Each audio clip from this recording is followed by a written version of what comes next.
So, so we're in the Mishnah, Yizayim base towards the bottom. We got halfway through. We had a machlokas Rav Meir and Rabbi Yehuda about the extent, the width of when, how wide these pasi bros are allowed to be. Is it 3 oxen or 4 oxen? Okay. Then we said like this. Mutta, 2 lines from the bottom. Mutta lahakriv leve'er ulvachete para roshov ruba bifnim vishosa. Okay, you're allowed to make the walls closer. In other words, so I guess you can, in a sense, have moving walls that even though now you want to bring them a lot closer for whatever reason it serves your purposes, you're allowed to do that as long as there is enough room around the well to allow for the head and the majority of the body of that cow to what? like yeah, a little bit like sukkah, right?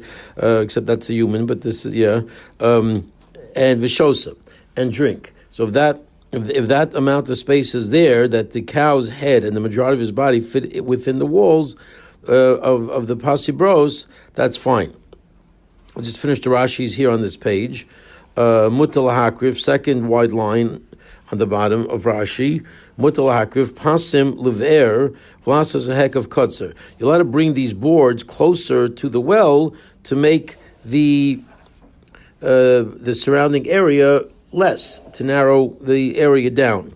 Again, I'm not sure what the motivation would be, but whatever, I'm sure that we can come up with some scenario, and that is allowed. Uvat shetehei misvas habe'er ad bein hapasin k'dei roshov ruba shalpara. As long as you have from the edge of the be'er until the walls, these L-shaped boards, k'dei roshov ruba shalpara, enough to have within it the head and the majority of the cow. But if it's less than that and too much of the cow is sticking out beyond the walls, that is not acceptable. Why? Dilma mamshich achapra. So same idea as sukkah. Okay, we're afraid in such a tight area you're going to come to lean after the para and end up being outside the area. Which, if you have something in your hand, you have water in your hand or something else, you could be carrying. You're going to take the pitcher or the pail, whatever, outside of the mechitza. You'll be taking something from Rishus Yachid, because right now you're surrounded in Rishus Yachid, and you're going to then take it into Rishus Rabim. So that you cannot do, and therefore we're afraid that's going to happen if it's too tight. Okay, let's move on to Yudches. Mutter laharchi kol shehu. You are allowed to make it as far away as you want. Okay, look at Rashi says laharchi kol shehu kol ma shebelibo lasos hekav gadol. Whatever is in your heart to make it, for whatever reason, what's motivating you to make it really big. Okay, or small. We already have it a dimension, but on the large level, in terms of how big you want to be, it doesn't seem to have any limitations. Laharcha kolshu, whatever it might be. What's that aleph? Kol mashuhu rotza. Okay, they have a different gear, so kol mashu, which is a little bit of a clearer language. Okay, uvavat shiyarba pas. Of course, the one condition is you have to keep adding walls, as you see in number 5. That you can add as much as you want and make it as big as you want. Not a problem. Okay, Rabbi Yehuda says not so fast.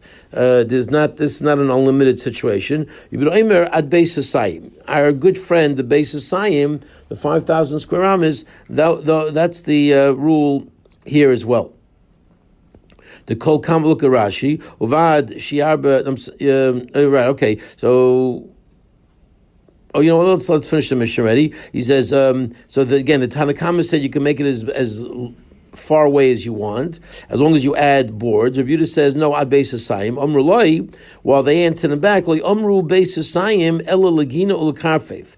They only use the concept of beis hasayim for a garden, for a some kind of open field kind of thing, where again it's not really meant for living. Avol imaya deer, but if it's for some type of a area for cows to graze and fertilize the land, or sahar, or some kind of corral, or muksa, or a backyard, or chutzah, or a front yard, which are essentially living areas where you're going to access that as well as part of, as an extension of your general function of living. Afil beis chamishis kurim, afil beis asar kurim, does not matter. Mutter. Even you want to go 5 kors, you want to go 10 kors, it's all good as far as Rabbanan are concerned. They don't agree with Rabbi Yehuda's limitation of 2 saz. Mutter laharche kolshehu, okay, and you are allowed to go far away with as far as you want, with the boards. Uvad sheyarba b'pasin. Okay, this seems like a repetition of the earlier statement. And of course, we'll have to see what that means. What's the chiddush here? Let's see Rashi. Second Rashi on the page. As long as you add the boards, making sure that no area, depending on Rav Meir, obviously Rabbi Yehuda is, if you want to split Rabbi Yehuda's halacha, Rabbi Yehuda still maintains it's 13 and a half amas, right? The gap. According to Rav Meir, it's 10 amma gap. Okay, you've got to keep those gaps in that area, limited to those gaps, otherwise you'll have a different problem, and you will not be able to use the well. Okay, the Kol Kama, Rashi says, the Kol Kama Marachik Mibor Magdul Ravach Shebein Yom Yom. The more you're going to distance the boards from the pit and from the well, obviously you're going to have a bigger gap between each yomid, between each L-shaped wall. Okay, and you have to increase the boards.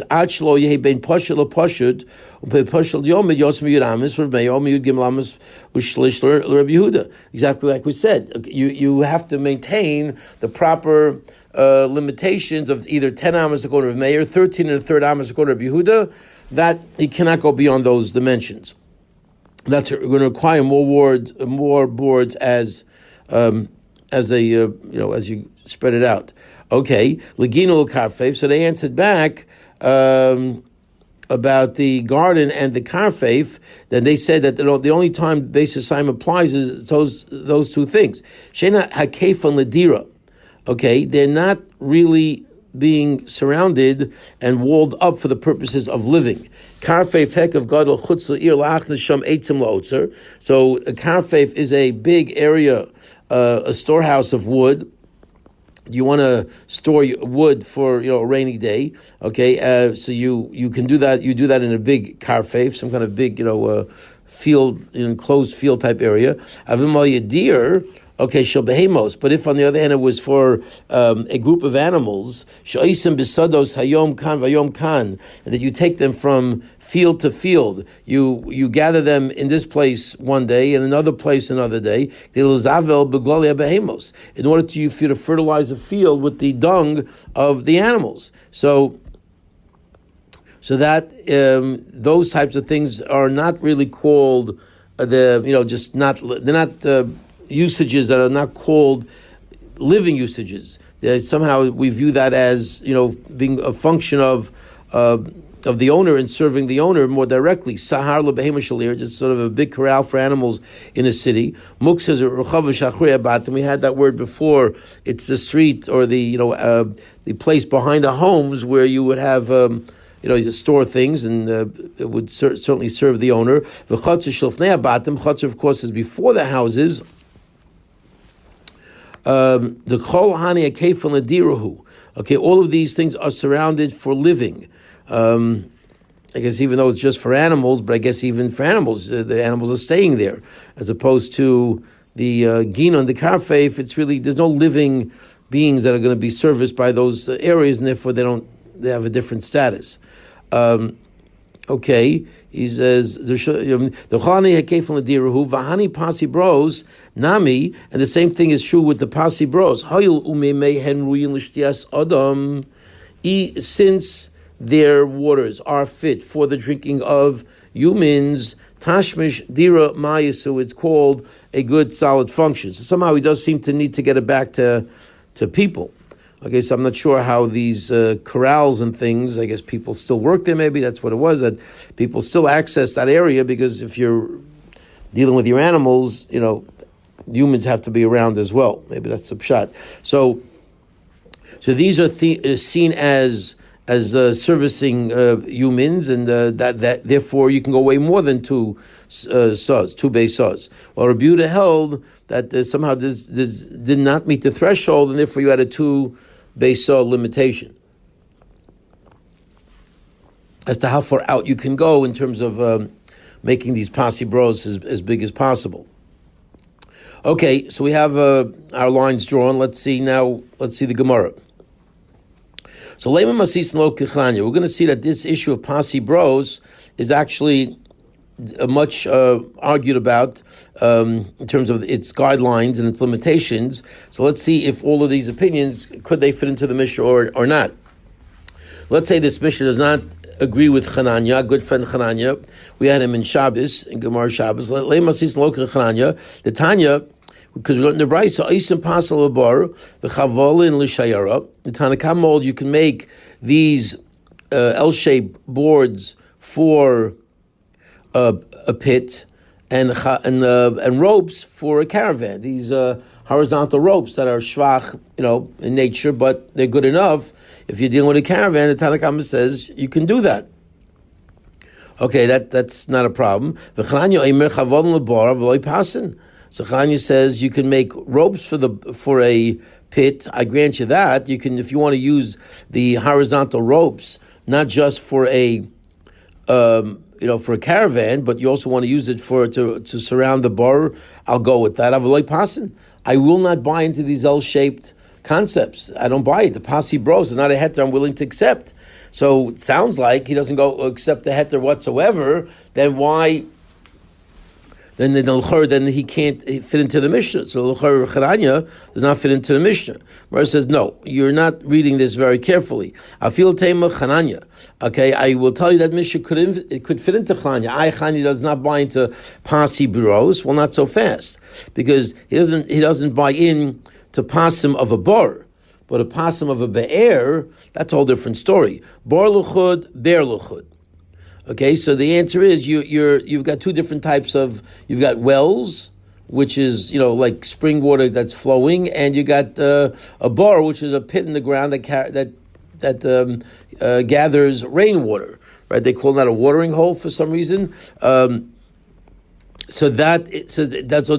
are two different types of situations where Chananya splits the halacha between the two of them. So he will grant pasi biros when it comes to a be'er, which doesn't dry up, but he will not grant the heter of pasi bros for a bar, which could dry up and leave you basically stuck, and you're going to be relying on a heter for water that doesn't exist. Okay, let's do Rashi. Chavalim l'shayara. Ketama perakama mekifin shleisha chavalim, like we learned in the first Mishnah. Okay, that you're allowed to take these 3 ropes and surround the area. The kul aimehu. Okay, it's because all considered connected. You got the lavud concept that connects them all. Avapasan l'shayara loy. But I don't buy into these L-shaped boards for a caravan, that be parts meruba, because you got too much opening as opposed to closing, to closed area. The only heter, this is a Tanakama talking now, that he wants to make it clear that the heter of pasi bros does not apply to shayara. Shayara does have a leniency about allowing these 3 ropes, even though it's not really such a leniency, because it is lavud, but it's not really preferred, but at the end of the day, it is good to go. But I'm not going to allow you to use. I'm not going to allow you to use the pasi bros concept for shayara, because it only applies to water and not for anything else. Okay, bar. So our answer is you got 2 different types of pits. Bar mayim uchunasim. Bar is gathered water, vavidi de paske, and they can easily stop and dry up. Mishamachi asa chanya. That's why Chanya forbid using pasi bros for a bar. The zimnin de paske maya. But the mechitzas, there are times that the water will stop. the walls will become nullified in terms of being invalid now because you don't have the allowance. You want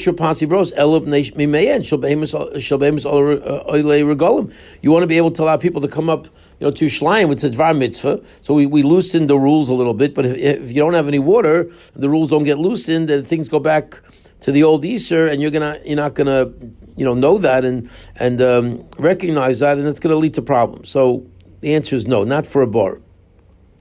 Bear, what about a bear? Bear, mayim chayim, that's live water, flowing water. Ubi rosa masisan, midlo ketani boros b'mayim chayim kamar. Right. So the word biros of our Mishnah, since it doesn't say boros, clearly you're referring to mayim chayim. So therefore, can Chananya fit into the Mishnah? Absolutely, because all you got to do is say the Mishnah is only talking about a be'er and not a bor. And the word pasi biros fits into that. That's exactly what the Mishnah is referring to. Okay, let's move along. Back to the Gemara. Iked Amrei. Okay, there are those who say, fourth line of the Gemara, Iked Amrei midloi ketani Chananya Eimer. Eisen chavalon lebar, upasel lebe'er. Okay, since Chananya does not say you make ropes for a bar and pasin for a be'er, michlal del Chanya loshna bar loshna be'er, chavalon in pasam loy. So one more time, since the language of the brisa we just said does not say you're allowed to make midloi ketani Chananya Eimer Eisen chavalon lebar upasin lebe'er, is that you're allowed to make ropes for a bar and pass them for a well. He doesn't discuss well. Michlal, from there I can deduce the Chananya loshna bar loshna bear, right? Chavolin in pasam loy. So right, so we're making a deal just to strengthen the initial proof to say that why wouldn't he talk about a bear? Since he doesn't talk about a bear, he just talks about a bar. It seems like he's saying it doesn't make a difference whatsoever. He says chavon lebar v'loy pasin. Period. It seems like an across-the-board prohibition of using pasin for either bar or a bear, trying to negate the Gemara's answer. And the Gemara answers, nice try, but low. I'm sorry, one second. I'm sorry. Let's keep reading. The inference is that only ropes can work for bear, but pas cannot work, not for bar, not for bear. In light of that, let us say that the Mishnah does not come out the lo kechanya. Right? So let's say that the Mishnah cannot fit into Charanya. Mara says, not so fast. I hear you, Diak, but it's not the end of the world. I feel Tema Charanya. Okay, I can even tell you that the Mishnah does fit into Chananya. Why wouldn't Chananya talk about a bear? The answer is Chananya is in the middle of a conversation. Chananya l'mayda kama tanakama kama hadalei. Chananya is specifically talking back to the Tanakama. The Tanakama is talking about a bar, and I respond in kind. Because the Tanakama said, Oisim pasin labar, v'chavolin l'shayara. So that which the Tanakama said about making ropes for a bar, for a shayara, and pasim for a bar, Chananya says, no, you cannot make pasim for the bar. So you can't ask me why I didn't run to bear.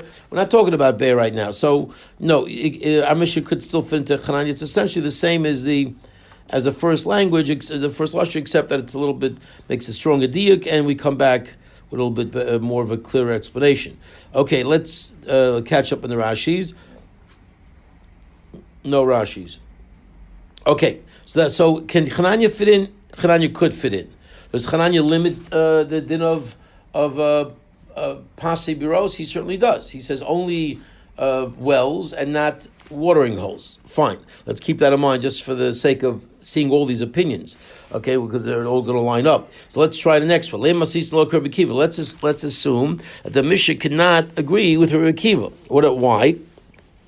The Tanakh says in the Mishnah, Echad be'er harabim ubar harabim uber yochid, whether it be a well of a many, or a bar of many, or a well of an individual, in all of those three scenarios, osla pasim, you're allowed to make these L-shaped walls to use the well or the watering hole on Shabbos. Rabbi Kiva says, I will not accept the concept of pasi biros for a bar of a yachid. Right, so Rabbi Kiva definitely argues with Chananya. He extends the din, the het of pasi biros to a bar, but only a bar of a rabbim and not a bar of a yachid. Okay, so the ilu hacha. What's the assumption that he does not fit into the Mishnah? Because the boros in the boros low. So we are assuming that if the Mishnah said pase biros, it's funny, that's the exact reverse assumption that we made before. Before we assumed it was across the board. Here we're saying that, I guess now that we made this chiluk, maybe now we're more sensitive to the difference in language. Here it says, you're allowed to make pasi for biros, those are wells, the inference is wells in boros low. So can I infer that the Rebbe Kiva now that I have my newfound sensitivity of language, can I now infer that Rebbe Kiva cannot fit into the Mishnah? Kushik Gemara answers back, no. Afilu Tema Rebbe Kiva. Bear mayim chayim de psikale. There, Mayim Chaim, the water of a live well, a flowing well, which is an absolute statement. Loshna the Ram Loshna the Yachid Katani. That's why it spoke about it Beiros, because Beiros don't make a distinction. And I want to be clear. I want to make sweeping statements in the Mishnah, and I don't want to, bog down the Mishnah with too many details. The only way I can make a sweeping statement that does not matter who the well belongs to is by well, and that's why I picked well. Bar. Okay, muchunasim, but a bar with gathered water, the psikale, where it's not so clear, lo ketani. So it could very well be that even though there's another opinion that sort of splits bar. Okay, in other words, Chananya split bar and bear. Rabbi Kiva splits bar the yachid versus bar the rabbim. They don't agree with each other, but they can both agree with the Mishnah. They can both fit into the Mishnah because it's all a question of language, and we can explain why the Mishnah used that language. Let's do Rashi. Bar harabim ipaska maya. Okay, a bar of the rabbim. If the water stops mid kriyadadi, they're going to tell each other umatatli hasam. Once it shuts down, people are going to know because they're going to be reminded by all the people using the pit. Ber hayachid lo paski maya. So ber a well which never dries up. It's all good. Okay, Laboros low, right? So that was the inference from the Mishnah. Sounds like we're only allowing pase biros, the wells, but Laboros low. I feel the rabbi, even if it was a multitude, sounds like Rabbi Kiva can't fit in because we're not allowing boros to have these types of makeshift walls, unique type of walls. To which Gemara says no. Muchnosim the loipsikale. When if I can make a sweeping statement that covers everything, that's why the Mishnah picked biros, wells, that you can make a sweeping statement and no qualifications. But when it's a pit, muchnosim the loipsikale dika bar harabim demahani. There's a bar of rabim where yes, those walls will work. Vika bar diyachid lo mahani, and there are walls that will not work for the bar diyachid that we're not going to accept. Pasi bros, lo katani. If I left it out, and that's why the Mishnah chose the word biros for no other reason but for clarity. Okay, vilu hacha.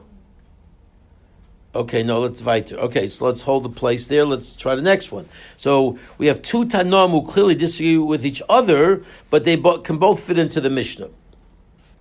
Let's try a third. V'leima masis lo Rabbi ben Baba. Okay, can we say that the Mishnah does not fit into Rabbi Yehuda ben Baba? Etan, as we learned in the Mishnah, Rabbi Yehuda ben Baba Eimer ben Baba Eimer ein oisim pasim elo leber harabim belvad. Okay, so he has even a bigger limitation. He's on the other side of Chananya. You've got Rabbi Kiva who says 3 out of 4 work. You've got Chananya who splits the difference as 2 work and 2 don't work. Okay, and then now you have Rabbi Yehuda ben Baba who says only 1 out of the 4 work. Okay, ein oisim pasim elo leber harabim belvad. Only for the wells of the multitudes. But here he says only 1 out of 4. It sounds like from here 2 out of 4 work, because the word that's used is biros. Lo shad ram lo shad yachid. whether it be a well of the multitude, a well of the yachid, they both work. And it sounds like Rabbi Yehuda ben Baba cannot fit in. Where it says, yes, he can. Afil Tema, Rabbi Yehuda ben Baba. Okay, why? My biros the alma. When we say the word biros, we don't mean do two different types of wells. We mean wells of the multitude, many of them. Okay, the universal wells of the multitudes, and that's why there's a plural there. It's really only one type of well, but it's used in the universal language. Okay, fine. And one last thing before we get to the two dots. Okay, my diyom. Then we use this word diyomdin in the Mishnah. Arba diyomdin. So what's a diyomed? My diyomdin Amr Yirmiyah ben Elazar dayo amudim. Two walls. Okay, pulled together to form an L. So that's why it's called a diomed. It's a contraction of two words. Okay. So, how are you supposed to know whether the water in the well or in this hole in the ground is from a stream or something, or it's just water that somebody put there? I guess they knew. I mean, or there needs to be a sign. I mean, you have to put a sign. No. That'll be good. I mean, my sense was that just you were able to look at something right away and just see, is this a well or is this a watering hole? Well, I mean, how often have you looked at the difference between wells and watering holes? I've never have in my life, so I'm just assuming you can tell. But if you can't tell, then I guess, in those cases where you can't tell, it would be definitely a service to let people know what it is. People were bucky in this, I guess. I assume so. I mean, it sounds like a hole. Yeah, and it was dug, and this was more. I'm not sure. Have you ever seen the difference between a well and a watering hole? Have you? No. Okay. The only thing I know about a well is they have these things called artesian wells, which that means the water comes up to the top on its own, versus wells that you hit the water, but the water isn't coming up. You got to pump it up. But yeah, right here. I think it would be difficult to figure out if the hole was deep to tell the difference between the well and the yeah. in the ground. Okay. Yeah, I guess it's just people knew. I mean, in other words, it's not just people knew. It was that whoever dug it. I mean, it was a big deep. Water's a big deal, so it's known. What is this? Is it a well or is it a water hole? Well, like I said, put a sign out front or something. Or even without a sign, there's some things that are so important that just people know. Okay, sounds good. Fine. Well, I mean, people did have, it was like, if you looked like at homes, they used to have cisterns, which, you stored your water in. It wasn't a well that was replenishing, but you had to fill the water in that thing. So I assume that's one type of dealing with people were familiar with those. The water hole you have to refill. I mean, that's I think, right? Yeah. The water hole for sure. Because that's how it goes dry. Exactly. Exactly. Okay, let's catch up on the Rashis here. Bar Harabim, right? Who did that? Which one? Or the Rab. Okay, no, Ipaska Maya Mitkar Dadi Vomatatal Awesome, right? If the water stops, you're going to tell each other. There are Yachid Lo Paski Maya. Okay, that you don't have to worry about because it doesn't stop. Laboro slow, Vafilu Darabim. Right, sounds like boros are never good, even if it's of the multitude. You're not going to allow it. Okay, yeah. So the answer is no. When it's gathered, which is not absolute, the ikka bar rabim, the mahani vika bar the yachid lo mahani lo katani. I want to leave out anything that's not so clear cut. So therefore, I didn't want to get into boros because according to Rabbi Kiva, there's some that work and some that don't work. Biros katani. But over here, we only have the word biros. The mashma trey two types of biros. This is why I cannot fit into Rabbi Yehuda ben Baba. Trey the mashma trey chad rabim chad yachid. One of the Rab and one of the Yachid. So it sounds like it cannot fit into Rabbi Yehuda ben Baba because according to Rabbi Yehuda ben Baba, the only allowance is for a Be'er the Rabbin. And by the word Bira'o seems like it's referring to both. To which the answer is no. Biros de Alma. We are referring to the wells of the universal wells. Avol biro, a kol biros koi. It's going on all types of wells throughout, the Jewish community. But what type of wells? Wells are rabbin. Don't try to think it's two wells. It's only one type of well, but many of them. One more time, a kol biros koi uleom deram. It's only referring to wells of a group, but many of them. The universal, all of them. So that's why it says plural, because it's referring to all of the wells of the multitudes, of the many people. Okay, we are now ready to go weiter. Okay, so now we're going to sort of move into non-Eruvin stuff here for a while. Take a little break with some Agadita.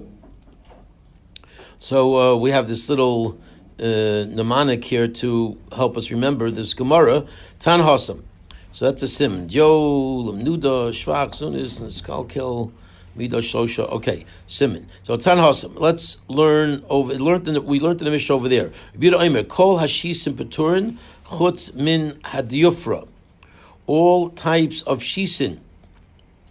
What a shisin? Look at Rashi. Mine Te'enim rose. There are different types of shvach figs that are learned in Mesechus Brachos. So Petur min adamai. Next Rashi, they're putter from having to give demai, the kim the rose hain, because since they're so bad, they're not a high quality item. Loi chosalayu amoritz. The amoritz is not that concerned for them to say, oh my gosh, I can't give 1/10 away of this stuff. Okay, and therefore the Isron. We're assuming the Amoritz will do it, right? What's Demai? Demai is grain from an Amoritz, where Roiv of the Amoratzim did indeed take Trumas Amaisis, but you did have a significant number who didn't. And to cover that significant number, it could be 35%, 40%, that's a lot. So, at the end of the day, you don't want to be eating Tevel from an Amoritz. I mean, Deraisa, you have a right to go after Rov and say Rov Amoratzim Master Hain. But for the sake of the to cover yourself from the minority, we were machmir. The Rabbanim were machmir. But when it comes to something as insignificant as this, where there's no reason why an Amoritz would not be a ma'aser, something that he doesn't really care that much about. This is a very shvach item, so you can rely on the fact that the Amoritz took the ma'aser. Okay, except for chutz b'nei diufra. So my diufra. Amar Ula, we're back to the Gemara now. So all of these situations are putter from Meiser of Demai. Chus min hadiyufra, my diufra. Amar Ula, Ilan oised dayo peros b'shana. It's a tree that makes 2 of these kinds of figs a year, 2 crops a year. Which and it sounds like these were better fruits, and therefore chances are there's a better chance that the Amoritz did not take the Meiser. Look at Rashi. Chutz mana diufra, shu choshev. Diufra is a choshev a date, choshev a fig rather. Dayo peiros, shato and peiros based pam b'shona. It's able to produce fruit twice a year. So this particular fig was able to produce, more crops, and it was that type of fig. It was indeed a choshev a fig, and therefore he would be more chas to not take meiser, to keep more of it. Okay. Back to the Gemara. Okay, Amar V'Yamir ben Elazar. We're into Dayo, or Dio, which is the word 2. So we're going to pick different things now, which have to do with 2, from the word Dio. Okay, Amar V'Yamir ben Elazar. Dio pirtz of panim hayilod adam. When Adam was created, he was created with 2 forms. Okay, man and female were created as one, in opposite directions. Okay, how do I know? And here we have the word dio again. Dio pirtz of panim hayuloli adam rishon shemar achav v'kidem sartani. It's a pasuk in Tilim that he made me front and back and front. So, okay, fine. So let's do Rashi.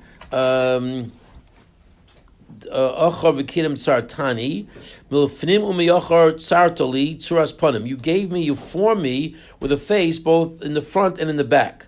So this clearly tells us that originally, before Chava was separated, she was a human being just connected to Adam.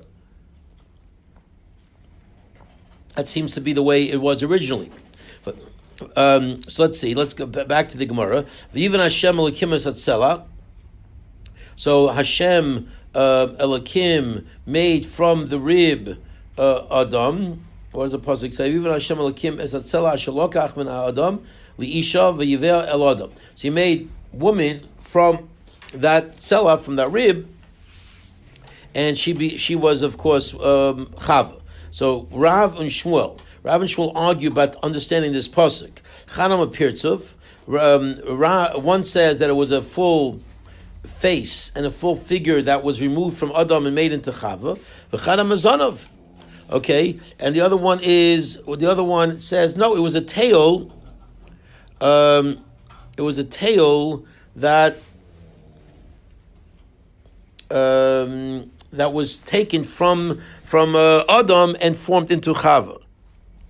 Okay, so let's see here. Right, so it's Machlokes Rav and Shmuel. So one second. So Bishem Laman Yom Pirtov. If you learn like one of the Ambaram who says it was a full figure, a full face that was moved away and separated, and she became Chava. Now it makes sense to say that I was formed both in the front and the back, because originally there was two, and they were separated now into one, and that's pshat that he took that the back of Adam and made that back into Chava. Elamandim, and that fits into the pasuk in Tillim. Elamandim Zarav, but if you say that it was a tail that was sort of taken, and from that tail comes the Chava. Okay, what kind of two forms were there? Front and back. There's no front and back. There was a tail. That's not called Achav V'Kidam Sartani. The answer is Kedar Ami. It fits in. The answer is it agrees with Rav Ami. The Rav Ami Acha L'Maisa Brachis V'Kidam Lepranios. Okay, meaning Acha V'Kidam Sartani means you form me back and front, not back and front physically in terms of a person, but chronologically. I was the last one to be formed in the creation of the world. Become a person. Yeah, I'm the first one to get smacked. When it's time for punishment, then I'm the first one to get nailed. Okay, so Bishleima Ocholomaisa Brachis. I get that you're the last one because you were not created till Friday afternoon, right before Shabbos, so that makes sense. What do you mean you're the first one for punishment? Where were you the first one for punishment? What do you mean? If it was about the curse that Adam received, he wasn't first. Nachash got the first zap, then Chava, and then Adam. So what are you referring to? Ella Lamabel. It's referring to the Mabel, as we'll see tomorrow, Bez Hashem.